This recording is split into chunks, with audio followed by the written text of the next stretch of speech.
actions that we do. Begin the opposite hand and foot actions. These are the normal human motion is always opposing feet to hands to balance out the mechanism and to make a smooth flowing deal. We're going to integrate that with the turning and the rise and the fall now so that we're getting a complete range of motion across the board. Most often in Aikido application, we try to maintain a same hand and foot relationship. So we're giving a strong line of drive as he pushes from his back leg back here to his front hand. If he's leaning up against a wall, yeah, exactly, he can just knock me over.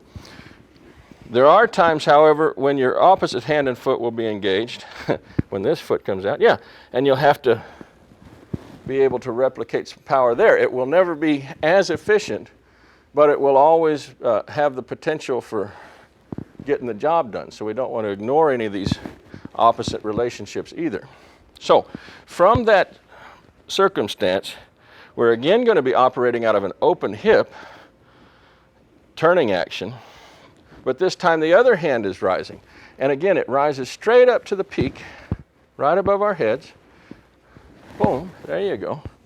As the opposite hip opens, the weight transfers and rotates around with that closing hip action, and good.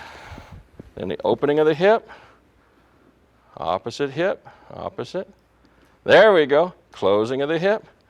Good. Now for a further bit of challenge in this thing, we add one little extra action, which is at the end of the turning action, when our feet come back together, we're going to add an extra rise here, and then a descent.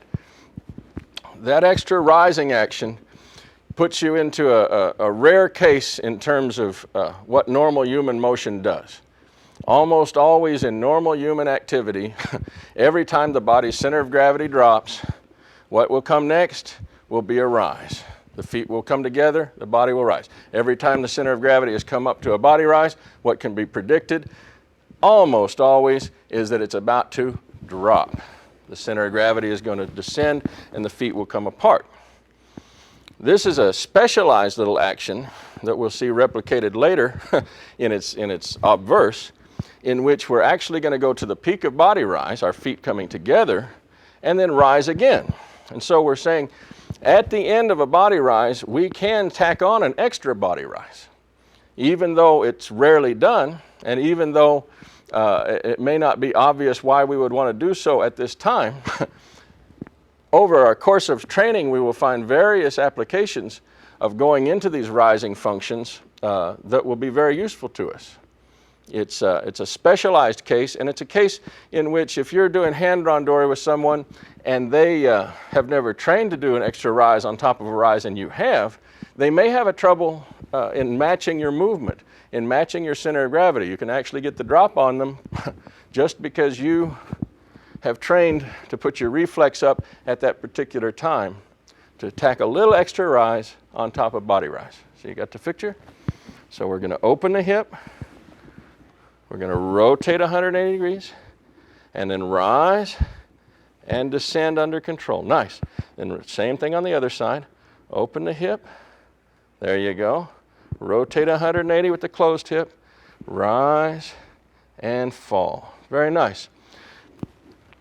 His rising action was nice in the upper body in that his arms stayed in Tegatana, a nice unbendable arm structure, and he didn't focus a lot on trying to torque the wrist. This is just a rise, sort of like a feeling of lifting.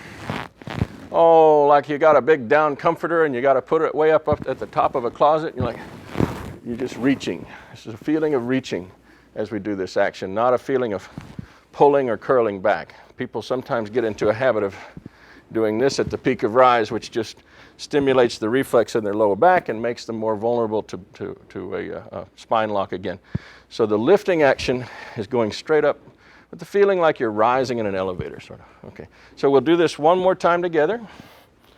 We're going to open our hip, put the hand above our head, rotate 180 degrees, rise straight up on the elevator, straight down.